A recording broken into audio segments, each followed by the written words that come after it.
Hi everyone, welcome to Suman TV. ప్రస్తుత సమాజంలో అందరూ బాధపడుతున్న సమస్య బీపీ, షుగర్. చిన్న వయసు నుంచి పెద్ద వయసు వారి వరకు అందరూ కూడా షుగర్, బీపీ వంటి సమస్యలతో బాధపడుతున్నారు. మరి ఇలాంటి వ్యాధులు ఎందుకు వస్తాయి? దీన్ని నియంత్రించాలంటే ఎలాంటి లైఫ్ స్టైల్ ఉండాలి? ఇలాంటి విషయాలను ప్రస్తుతం మనతో పంచుకోవడానికి డిజిటల్ మీడియాలో ట్రెండింగ్లో ఉన్న డాక్టర్ విక్రాంత్ సింగ్ ప్రస్తుతం మనతో ఉన్నారు. ఆయనను అడిగి ఆయన మాటల్లో తెలుసుకుందాం. సార్ నమస్తే. సార్ చెప్పండి డాక్టర్ గారు, అంటే షుగర్ వ్యాధి అనేది తీపి వస్తువులు ఎక్కువ తినడం వల్లనే వస్తుందని చాలా మంది అనుకుంటారు. ఇందులో నిజం ఎంత? సార్ ఫస్ట్ అయితే thank you very much for having me with you. Secondly, నేను చెప్పే మాటలన్నీ కూడా these are not medical advices. So నాకు తెలిసిన విషయాలు నేను మీతో పంచుకోవడం జరుగుతుంది. ఓకే. సో షుగర్, సో చాలాసార్లు మనం చూస్తాం, ఇప్పుడు చాలామందికి షుగర్ అనేది వెరీ కామన్. ఒకప్పుడు 50-60 ఏళ్ళకి వచ్చే వ్యాధి ఇప్పుడు 20-30కే వచ్చేస్తుంది. సో దానికి ముఖ్య కారణం మన జీవన విధానం. So the way of life style అంటారు. ఓకే. సో లైఫ్ స్టైల్ ప్రాబ్లమే ఈ షుగర్. సో అది ఫ్రీక్వెంట్గా చాలా చూస్తున్నాము. సో దానివల్ల చాలా వేరే ప్రాబ్లమ్స్ కూడా వస్తాయి, కాంప్లికేషన్స్ వస్తున్నాయి. అంటే ఇప్పుడు తీపి వస్తువులు ఎక్కువ తీసుకోవడం వల్లనే వస్తుందనేది ఒక అపోహనేనా అది? సార్ తీపి వస్తువులు అంటే ఎక్కువ కార్బోహైడ్రేట్స్ తీసుకుంటాయి. సో మనం డే మొత్తంలో ఫ్రీక్వెంట్గా ఎక్కువ సార్లు ఎక్కువ మోతాదులో కార్బోహైడ్రేట్స్ అంటే కేవలం తీపి వస్తువే కాదు. ఓకే. రైస్ కార్బోహైడ్రేటే, లేదంటే వీట్ కూడా కార్బోహైడ్రేటే. అంటే కార్బోహైడ్రేట్ సంబంధించినవి పిండి పదార్థాలు అంటారు చూడండి, అవి ఎంత ఎక్కువ సార్లు తీసుకుంటే డయాబెటీస్ వచ్చే అవకాశాలు అంత ఎక్కువ. ఓకే. అంటే బరువు ఎక్కువ ఉన్న వారికే వస్తుందా సార్? అంటే వయసుతో సంబంధం ఉంటుందా షుగర్ వ్యాధి రావడానికి? షుగర్ అనేది ఒక మెటబాలిక్ ప్రాబ్లమ్ సార్ అది. సో షుగర్ కానివ్వండి, బీపీ కానివ్వండి, ఇవి మెటబాలిక్ డిజార్డర్స్ ఇవి. సో బరువు ఎక్కువ ఉన్న వాళ్ళకి డెఫినెట్లీ ఎక్కువ వచ్చే అవకాశం ఉంటుంది, కానీ బక్క ఉన్న కూడా వాళ్ళకు కూడా షుగర్ వచ్చే అవకాశం ఉంది.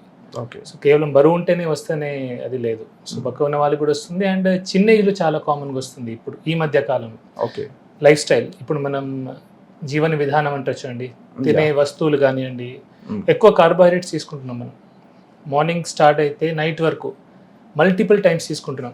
ఇప్పుడు మనం స్కూల్లో కూడా చూసుకుంటే మనకు పిల్లలకి బ్రేక్ఫాస్ట్ ఉంటుంది, లంచ్కి ముందు ఒక స్నాక్ ఉంటుంది, లంచ్ ఉంటుంది, లంచ్ తర్వాత ఒక స్నాక్ ఉంటుంది, మళ్ళీ ఇంటికి వస్తారు వాళ్ళు, ఇంటికి వచ్చిన తర్వాత ఒక స్నాక్ ఇస్తాం మనం, రాత్రి డిన్నర్ ఉంటుంది, మధ్యలో మల్టిపుల్ టైప్స్ జంక్ తీసుకుంటాం. సో ఈ మల్టిపుల్ టైమ్స్ కార్బోహైడ్రేట్స్ ఎక్కువ మోతాదులో, సో కొంచెం కూడా కంట్రోల్ లేకుండా తినడం వల్ల వస్తుంది. అంటే ప్రాక్టికల్గా డాక్టర్ గారు, మీ దగ్గరకు వచ్చే పేషెంట్స్లో ఏజ్ గ్రూప్ వాళ్ళు ఎక్కువ ఉంటున్నారు, అంటే అసలు సమస్య ఎక్కడ స్టార్ట్ అవుతుంది? సార్ నా దృష్టిలో సమస్య చిన్నప్పుడే స్టార్ట్ అవుతుంది, పుట్టుకతోనే. మనం ఫస్ట్ పిల్లలకి పుట్టగానే ఫోన్లు ఇస్తున్నాం, మొబైల్ ఫోన్ చేతికి ఇచ్చేసి వాడు తినట్లేదని ఫోన్ ఇచ్చేస్తున్నాం. సో ఆ ఫోన్ చూస్తూ వాడు ఎంత తింటున్నా అనేది వాళ్ళకి అర్థమవుతలేదు పిల్లలకి. ఓకే. అండ్ ఇచ్చే పదార్థాలు కూడా ఏమున్నాయండి, ఇన్స్టెంట్ నూడిల్స్ తినిపిస్తున్నాం, చాక్లెట్స్, బిస్కెట్స్, ఐస్ క్రీమ్స్. ఇదేదో మనం ప్రేమ అనుకుంటాం, అది నా దృష్టిలో ప్రేమ కాదు, పగ. మనకు పిల్లలంటే పగ ఉంటేనే మనం ఇట్లా చేస్తాం. ఓకే. సో మన శత్రువుకే మనం ఇట్లా తినిపిస్తాం, కానీ ప్రేమ ఉంటే మనం ఇవన్నీ పెట్టాం సార్ యాక్చువల్లీ. ఓకే. సో ఇలా చిన్నప్పుడు స్టార్ట్ అయిన లైఫ్ స్టైల్ పెరుగుతూ ఇప్పుడు మీరు స్కూల్లో చూడండి, చాలా ఊబకాయం లావైపోయిన పిల్లలు. సో పెరుగుతూ 20 years రాగానే బీపీ, షుగర్ వస్తుంది, 30-40 రాగానే heart stroke, brain strokes, cancers అవుతుంది. సో ఇది ఎక్కడ స్టార్ట్ అవుతుందంటే చిన్నప్పుడే స్టార్ట్ అవుతుంది, కానీ ఇదంతా ప్రాసెస్ అయ్యాయి 20-30కి బీపీ, షుగర్, 30-40కి స్ట్రోక్స్. అట్లా అంటే యూత్కి మెయిన్ కారణము ఈ స్ట్రెస్ వల్ల, జంక్ ఫుడ్స్ ఇవే కారణం అంటారు? స్ట్రెస్ డెఫినెట్లీ ఉంటుంది sir. Stress is one of the major causes. కానీ ఇప్పుడు లైఫ్స్లో మనం కొన్ని అవాయిడ్ చేయొచ్చు, కొన్ని అవాయిడ్ చేయలేము సార్. ఇప్పుడు ఒక సాఫ్ట్వేర్ ఎంప్లాయీ ఉన్నాడు ఫర్ ఎగ్జాంపుల్, ఆయన పని చేయక తప్పదు. ఇప్పుడు మనలాంటి మధ్యతరగతి వాళ్ళు ఉన్నారు, మనం పని చేయక తప్పదు.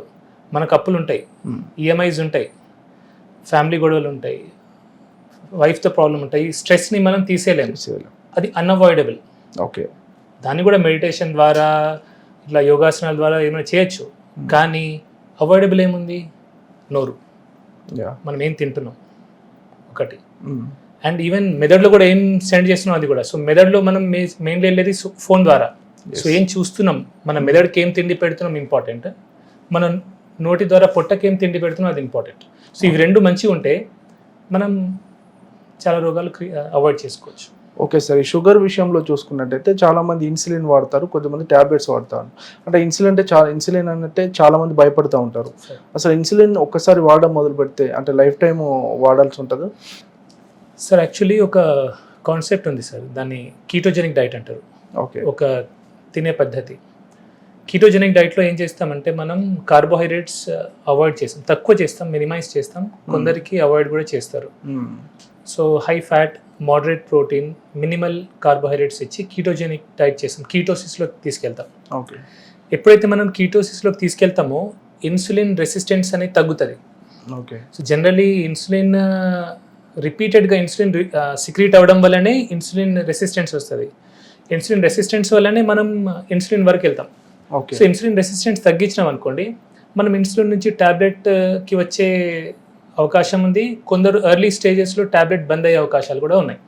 సో తగ్గాలంటే ఏం చేయాలి, మనం ఇన్సులిన్ రెసిస్టెన్స్ తగ్గియాలి. ఓకే. సో ఇన్సులిన్ రెసిస్టెన్స్ తగ్గడానికే కీటోజెనిక్ డైట్ అని, మోడిఫైడ్ అట్కిన్స్ డైట్ అని, ఎంసిటీ డైట్స్ అని ఉన్నాయి. These are all well documented. వీటికి కొన్ని సైంటిఫిక్ పేపర్స్ ఉన్నాయి, ర్యాండమైజ్ కంట్రోల్ ట్రయల్స్ కూడా ఉన్నాయి. అంటే ఇన్సులిన్ వాడిన వాళ్ళు మళ్ళీ ట్యాబ్లెట్స్ కూడా మారొచ్చు? యా, అంటే సార్ అది వారి మీద డిపెండ్ అవుతుంది. Okay.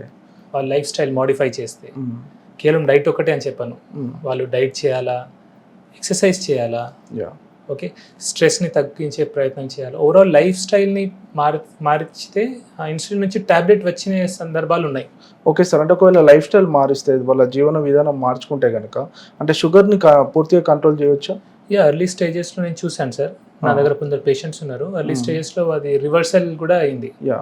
So it is life style problem actually. So social మీడియాలో మనం తరచుగా వింటుంటాం డయాబెటీస్ రివర్సల్ అని. అంటే అది చేయొచ్చు అంటారా సార్? రివర్సల్ అయ్యే ఛాన్స్ పాసిబుల్ ఉంది, కానీ ఒకటే, ఇప్పుడు నేను చెప్పాను కదా అని అందరూ కీటోజెనిక్ డైట్ చేయడం వల్ల స్టార్ట్ చేయకూడదు. ఓకే.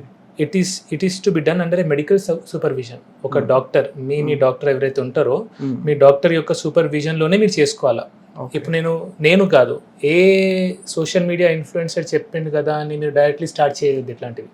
బికాజ్ ప్రాబ్లమ్స్ వచ్చే అవకాశాలు ఉంటాయి. అండ్ డయాబెటీస్లో కూడా టైప్ 1, టైప్ 2 ఉంటుంది. సో టైప్ 2లో వెల్ డాక్యుమెంటెడ్ ఉంది ఇది. సో టైప్ 1 వాళ్ళు కూడా సడన్గా స్టార్ట్ చేయకూడదు.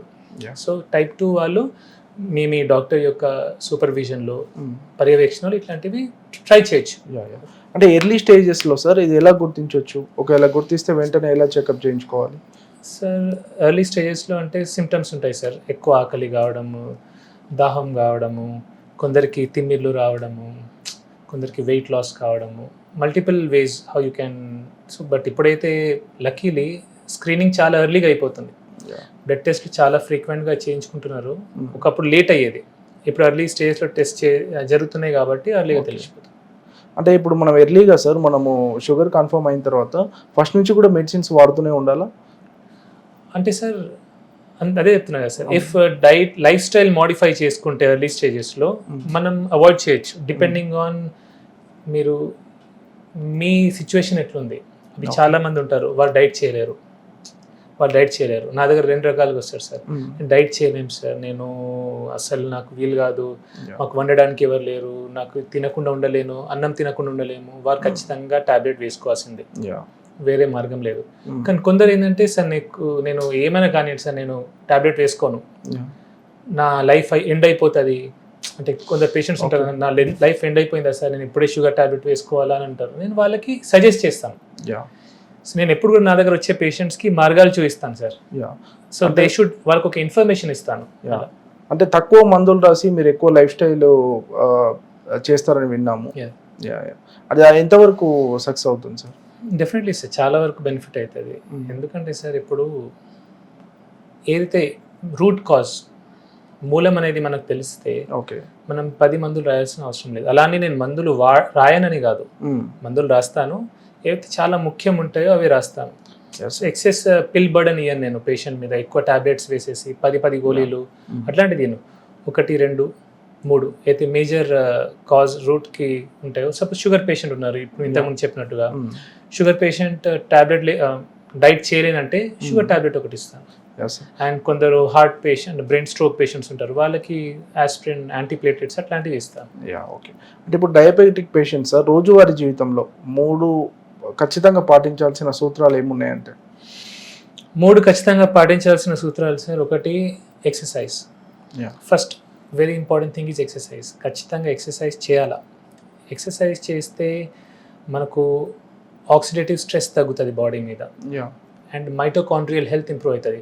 ప్రతి సెల్ లోపల మైటోకాండ్రియా అని ఒకటి ఆర్గనెల్ ఉంటుంది. ఎస్. ఇప్పుడు మనకు జనరేటర్ ఎలాగో ఈ ఆఫీస్కి అలాగా సెల్ లోపల ఒక మైటోకాండ్రియా అని ఆర్గనెల్ ఉంటుంది. దాని హెల్త్ బాగుండాలంటే మనం ఖచ్చితంగా ఎక్సర్సైజ్ చేయాలి. ఓకే. సో ఎక్సర్సైజ్ చేయాలి ఒకటి. సెకండ్లీ డైట్ మీద మనం కాన్సన్ట్రేట్ చేయాలా. ఎక్కువ కార్బోహైడ్రేట్స్ తీసుకోకుండా మినిమల్ పెట్టుకోవాలా. ఓకే. అండ్ దాంట్లో కూడా ప్రాసెస్డ్ ఫుడ్స్ అలాంటివి తీసుకోకపోతేనే మంచిది. ఓకే. ప్రాసెస్డ్ ఫుడ్స్ అంటే ఇన్స్టెంట్ నూడిల్స్ కానివ్వండి, బిస్కెట్స్, హోల్ ఫుడ్స్ తీసుకోవాలి. హోల్ ఫుడ్స్ తీసుకుంటే మంచిది. అండ్ ఆఖరికి వీలైనంత వరకు స్ట్రెస్ తగ్గించుకోవాలి. సో మెంటల్ స్ట్రెస్ అనేది ఉండదు సార్. బికాస్ స్ట్రెస్తో కూడా షుగర్ అనేది కంట్రోల్ ఉండదు. ఈ మధ్య సార్ కొంతమంది సెలబ్రిటీలను చూసుకుంటే లావు తగ్గడానికి అంటే షుగర్స్కి ఇవ్వాల్సిన ఇంజెక్షన్స్ కూడా వాడుతున్నారు. దానివల్ల ఇమీడియట్గా కూడా లావు తగ్గుతున్నారు. అంటే ఇది కరెక్టే అంటారా? సార్ ఇది నా పర్సనల్ అడ్వైస్, పర్సనల్ ఒపీనియన్. నాకు ఇట్లాంటివి పెద్ద నచ్చదు సార్. ఓకే. ఎందుకంటే ఒక ఒజెంపిక్ అంటారు అలాంటివి, దాని లాంగ్ రన్ సైడ్ ఎఫెక్ట్స్ ఏమున్నాయో మనకు తెలియదు. సో నిజంగా సెలబ్రిటీస్ అవి తీసుకున్నారా మనకు తెలియదు. ఓకే. చాలా మంది తీసుకున్నాను అంటారు కానీ తీసుకోరు. వాళ్ళ ప్రమోషన్ కోసం వాళ్ళకి డబ్బులు వస్తాయి. సో జస్ట్ ఫర్ మనీ కొందరు చేయొచ్చు, అట్లా తెలియదు. I'm just saying. సో అలాంటప్పుడు మనం గుడ్డిగా వాటిని చేయకపోతేనే. అంటే ఇలాంటి ఒజెమిక్ ఇంజెక్షన్స్ అంటే షుగర్ పేషెంట్స్ వాడొచ్చు? నేనైతే ఇలాంటి ఇంజెక్షన్ సజెస్ట్ చేయండి సార్. మై పర్సనల్ ఒపీనియన్ ఇది. బికాజ్ నేను అంత స్పెషలిస్ట్ని కాదు ఆ ఫీల్డ్కి సంబంధించి. నేనైతే నా పేషెంట్స్కి కొందరు అడిగారు, నేను I said it is not మంచిది కాదని చెప్పాను సార్, నా ఒపీనియన్లో. అంటే మీరు చూసుకుంటే సార్ టీలో షుగర్ వాడడం, దీనివల్ల షుగర్ అంటే టీలో షుగర్ వేసుకోకపోతే షుగర్ కొంత కంట్రోల్లో ఉంటుందని, ఇవన్నీ నిజమేనా సార్? నిజమే సార్. ఎందుకంటే మనం ఇండియన్స్ యావరేజ్గా మీరు ఎన్ని టీలు తాగుతారు సార్ రోజు? 3 times ఆల్మోస్ట్. 3 times తాగుతారు. 3 times మీరు షుగర్ వేసుకొని తాగుతారు. సపోజ్ 3 times మీరు షుగర్ వేసుకున్నప్పుడు అలా షుగర్ గ్లూకోజ్ స్పైక్ వస్తుంది, ఇన్సులిన్ స్పైక్ వస్తుంది. దానివల్ల ఇన్సులిన్ రెసిస్టెన్స్ వస్తుంది. అదే షుగర్కి దారి తీస్తుంది. సో మీరు 3 పూటలు టీ తాగి దానిలో షుగర్ తీసేయండి. సో 3 times మీరు గ్లూకోజ్ స్పైక్ని అవాయిడ్ చేస్తున్నారు. సో ప్రాబ్లం ఏంటంటే మనం ఎప్పుడైతే టీలో చక్కెర ఇస్తామో సడన్ గ్లూకోజ్ స్పైక్ వచ్చి సడన్ ఫాల్ అవుతుంది. ఓకే. సో అది చాలా డేంజరస్. సో అందుకే ఇన్సులిన్ రెసిస్టెన్స్ వస్తుంది. సో అవాయిడ్ చేస్తే మంచిది. ఇప్పుడు వైట్ రైస్ కూడా పూర్తిగా మానేయాల్సి ఉంటుంది సార్ షుగర్ వచ్చిన వాళ్ళు? సార్ వైట్ రైస్ ఇప్పుడు మనం సౌత్ ఇండియన్ సార్, తెలంగాణ వాళ్ళం, ఆంధ్ర వాళ్ళము, వైట్ రైస్ మనం అలవాటైంది మనకు. కొద్దిగా తీసుకోవాలా. ఓకే. నేనైతే వైట్ రైస్ని బ్రౌన్ రైస్ మీద ప్రిఫర్ చేస్తాను నేను పర్సనల్లీ. ఎందుకంటే బ్రౌన్ రైస్లో ఫైటేట్స్ ఉంటాయి, ఫైటిక్ యాసిడ్ ఉంటుంది, అండ్ ఆర్సెనిక్ ఆర్సెనిక్ లెవెల్స్ కూడా కొంచెం ఎక్కువ ఉంటాయి బ్రౌన్ రైస్లో. సో నా దృష్టిలో వైట్ రైసే బెటర్, కానీ తక్కువ తినాలా. అండ్ కొంచెం నెయ్యి వేసుకుంటే ఏమైతే అంటే దాన్ని గ్లూకోజ్ సడన్ స్పైక్ రాదు, స్లో ఉంటారు. అంటే డయాబెటీస్ పేషెంట్స్ బ్రేక్ఫాస్ట్ విషయంలో కానీ, లంచ్ విషయంలో కానీ, డిన్నర్ విషయంలో కానీ ఎలాంటి ఆహార నియమాలు పాటించాలంటారు? అంటే ఖచ్చితంగా ఇలాంటి ప్రోటీన్ కానీ ఇది వాడాలి? Definitely sir. ప్రోటీన్ ప్రతి మీల్లో ప్రోటీన్ ఉండాలి సార్. అది డయాబెటిక్ కానివ్వండి, హైపర్టెన్సివ్ కానివ్వండి, లేదంటే నార్మల్ హ్యూమన్ బీయింగ్స్ కూడా, నార్మల్ వ్యక్తులను కూడా, మనం అందరం కూడా ప్రతి మీల్లో ప్రోటీన్ ఖచ్చితంగా ఉండాలి. అన్ఫార్చునేట్లీ మనం ఇండియన్స్ సఫిషియంట్ ప్రోటీన్ తీసుకోవట్లేదు. కార్బోహైడ్రేట్ ఓవర్లోడ్ ఉంది, వెరీ లెస్ ప్రోటీన్ ఉంది. ఓకే. సో ఈ మెటబాలిక్ డిజార్డర్స్ అన్ని దానివల్లనే, బీపీ, షుగర్ రావడానికి మెయిన్ కారణం అదే. సో నేను నా పేషెంట్కి అడ్వైస్ చేస్తాను ఏంటంటే ప్రతి మీల్లో ప్రోటీన్ ఉంచుకోండి. సపోజ్ వెజిటేరియన్స్ ఉంటే వాళ్ళు పప్పులు తినొచ్చు, డ్రై ఫ్రూట్స్ తినొచ్చు, ఇలాంటివి తినొచ్చు, అండ్ ఫైబర్ కూడా తీసుకోవాలి వాళ్ళు. అండ్ నాన్ వెజిటేరియన్స్ ఉంటే ఎగ్స్ కానివ్వండి, మటన్, చికెన్, ఫిష్ అన్ని ప్రతి మీల్లో కొద్దిగా తీసుకుంటే ఏంటంటే హెల్తీగా ఉంటాం మనం. సార్ షుగర్ని మామూలుగా సైలెంట్ కిల్లర్ అంటారు కదా, అంటే తెలియకుండానే బాడీలో ఆర్గాన్స్ చాలా నష్టపరుస్తాం. అంటే మెయిన్గా ఎలాంటి ఆర్గాన్స్ మీద ఎఫెక్ట్ పడుతూ ఉంటాయి సార్? షుగర్ వల్ల డయాబెటిక్ నెఫ్రోపతి, కిడ్నీ పాడవుతుంది. డయాబెటిక్ రెటైనోపతి, కళ్ళు పాడవుతాయి. డయాబెటిక్ న్యూరోపతి, నరాలు పాడవుతాయి. డయాబెటిక్ కార్డియోమయోపతి, గుండె పాడవుతాయి. ఇవన్నీ కావడానికి కారణం ఏంటంటే మన బ్లడ్ లోపల only 4 to 5 grams of sugar ఉండాలి sir at any point of time. So మనకు ప్రతిసారి ఇన్సులిన్ ఎందుకు రిలీజ్ అవుతుంది ప్యాంక్రియాస్ నుంచి అంటే బ్లడ్ లోపల 4 to 5 grams కంటే ఎక్కువ షుగర్ ఉంటే అది చాలా డేంజరస్. అదేం చేస్తే అంటే ఈ రక్త నరాలని డ్యామేజ్ చేస్తాయి, ఇన్ఫ్లమేషన్ అంటారు. సో ఇన్ఫ్లమేషన్ వల్ల ఏమైతే ఎండ్ ఆర్గన్ డిసీజ్ వస్తాయి. ఓకే. సపోజ్ కిడ్నీకి సప్లై చేసే బ్లడ్ వెజల్లో ఏదైనా ఇన్ఫ్లమేషన్ వస్తే కిడ్నీ పాడవుతుంది. బ్రెయిన్కి సప్లై చేసే బ్లడ్ వెజల్లో రక్తనరం లోపల ఇన్ఫ్లమేషన్ వస్తే బ్రెయిన్ స్ట్రోక్ వస్తుంది. ఓకే. గుండె దానికైతే హార్ట్ స్ట్రోక్ వస్తుంది. సో ఇన్ఫ్లమేషన్ తగ్గాలంటే మనం తక్కువ క్వాంటిటీలో కార్బోహైడ్రేట్స్ తీసుకోవాలి. Okay sir. ఇప్పుడు డయాబెటీస్ ఉన్న వాళ్ళు sir correct life style follow అయ్యి మళ్ళీ రివర్స్ డయాబెటీస్ అయిన సిచ్యువేషన్లో మళ్ళీ మందులు వాడాల్సిన అవసరం ఉండదు ఇక వాళ్ళకి? డయాబెటీస్ రివర్సల్ ఉంటే అవసరం ఏముంటుంది సార్? అంటే మళ్ళీ వచ్చే ఆస్కారం అట్లా ఏముండదు? వాళ్ళ లైఫ్ స్టైల్ మేనేజ్ చేయాలా సార్? ఇప్పుడు సింపుల్ సార్, ఇప్పుడు మనకు తలనొప్పి వచ్చింది, తలనొప్పి గోలేసుకున్నాము. ఓకే, కాలు నొప్పి వచ్చింది, కాలు నొప్పి గోలేసుకున్నాం. మనం తలనొప్పి లేనప్పుడు తలనొప్పి గోలేసుకోం కదా. సో షుగర్ కూడా అలాంటి నొప్పి. కానీ మనం తలనొప్పికి సంబంధించిన పనులన్నీ చేసి సపోజ్ ఎక్కువ ఆల్కహాల్ తీసుకున్నాం అనుకోండి, హ్యాంగ్ ఓవర్ వస్తుంది. హ్యాంగ్ ఓవర్ వచ్చినాక ఏం చేస్తాం? గోలేసుకుంటాం. మీరు ఆల్కహాల్ తాగలేదు అనుకోండి, మీకు హ్యాంగ్ ఓవర్ రాదు, మీరు పెయిన్ కిల్లర్ వేసుకోవాల్సిన అవసరం లేదు. షుగర్ కూడా ఆల్మోస్ట్ అంతే, అంటే ఎగ్జాక్ట్లీ అంతా అనట్లేదు, బట్ యూ కెన్ సీ. మీరు సపోజ్ ఎక్కువ కార్బోహైడ్రేట్స్ తీసుకున్నారనుకోండి, దాంతో మీకు డ్యామేజ్ అవుతుంది, షుగర్ లెవెల్స్ పెరుగుతాయి. సో తక్కువ తినాలా. ఓకే. ప్రతి మీల్లో ప్రోటీన్ తీసుకొని, ఫైబర్ కంటెంట్ తీసుకొని, తక్కువ కార్బోహైడ్రేట్స్ తీసుకుంటే షుగర్ స్పైక్ రాదు, కాబట్టి షుగర్ గోయిల్ అవసరం లేదు. సార్ జెనెటిక్స్ ప్రభావం ఎలా ఉంటుంది సార్? అంటే వంశపారంపర్యంగా వచ్చే అవకాశాలు ఉంటాయి? డెఫినెట్లీ ఉంటాయి సార్. మోస్ట్లీ టైప్ 1 డయాబెటీస్లో ఎక్కువ ఉంటుంది, టైప్ 2లో తక్కువ, బట్ టైప్ 2లో కూడా ఉండొచ్చు. అంటే డయాబెటీస్ వస్తే ఈ 3 కంపల్సరీగా మానేయాలి అంటే ఏ 3 చెప్తారు? డయాబెటీస్ వస్తే ఈ 3 మానేయాలంటే ఫస్ట్ రిఫైన్డ్ ఫుడ్ ప్రొడక్ట్స్ మానేయాలంటే సార్. రిఫైన్డ్ షుగర్స్, బయట మనం refined chips, biscuits, chocolates, cool drinks, refined foods avoid చేస్తే మంచిది. Alcohol in any quantities poison, toxic. So alcohol తాగకపోతే, ఆల్కహాల్ అంటే బ్రాండీ, విస్కీ, రమ్ము, కళ్ళు, బియర్ అన్నీ కూడా. చాలా మంది బియర్ని ఆల్కహాల్ అనుకోరు, కళ్ళు ఆల్కహాల్ కాదు, అది కూడా alcohol. So any form of alcohol తీసుకోకపోతే మంచిది. And anything that causes inflammation sir, inflammation cause చేసే ఏ వస్తువు అయినా సరే అది తీసుకోకపోతేనే మంచిది. షుగర్ ఉన్న వాళ్ళకి ఒక డౌట్ ఉంటుంది సార్, అన్ని రకాల ఫ్రూట్స్ తినొచ్చా షుగర్ ఉన్న వాళ్ళు?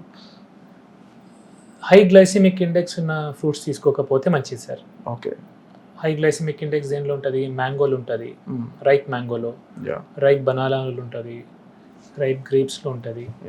అవి తక్కువ తింటే better. Fruits which are better అంటే apple is better, papaya is better, guava, జామకాయ ఇస్ బెటర్. ఇంకోటి ఇక్కడ వెరీ ఇంపార్టెంట్, ఎందుకంటే ఇప్పుడు బెటర్ అన్నా కాబట్టి కిలోలు తినకూడదు అది కూడా. ఎందుకంటే అది కూడా ఎక్కువ తింటే అది కూడా గ్లూకోజ్ పెరుగుతుంది మళ్ళీ లిమిటెడ్గా. షుగర్ పేషెంట్స్, మీ దగ్గరకు వచ్చే పేషెంట్స్ కానీ వీడియో చూస్తున్న వాళ్ళకి షుగర్ గురించి ఏం చెప్పాలనుకుంటున్నాను? మీకు షుగర్ ఉంది, టైప్ 1 డయాబెటీస్ గురించి చెప్పాను, కానీ టైప్ 2 డయాబెటీస్ వారు మీకు షుగర్ ఉందంటే అది మీ చేతిలో ఉంది అది. ఓకే. సో మీరు లైఫ్ స్టైల్ మంచిగా చేసుకొని, ప్రాపర్గా కార్బోహైడ్రేట్స్ తక్కువ చేసుకొని, ప్రోటీన్ కంటెంట్ పెంచుకొని, ఎక్సర్సైజ్, జిమ్, యంగ్ అయితే జిమ్ చేసి, జాగింగ్, వాకింగ్ లాంటివి చేసి, పెద్దవాళ్ళు అయితే యోగాసనాలు, వాకింగ్ లాంటివి చేసి లైఫ్ స్టైల్ని మోడిఫై చేసుకుంటే షుగర్ ఉండదు మీకు. Fine sir.